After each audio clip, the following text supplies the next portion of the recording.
وهو الذي خلق السماوات والأرض في 6 أيام وكان عرشه على الماء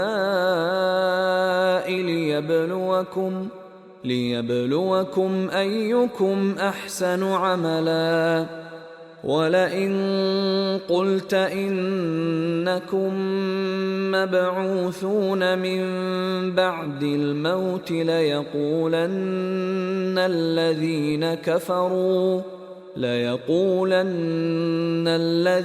كفروا إن هذا إلا سحر مبين.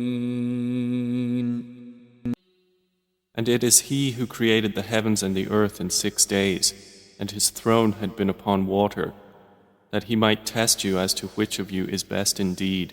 But if you say, indeed, you are resurrected after death, those who disbelieve will surely say, this is naught but obvious magic.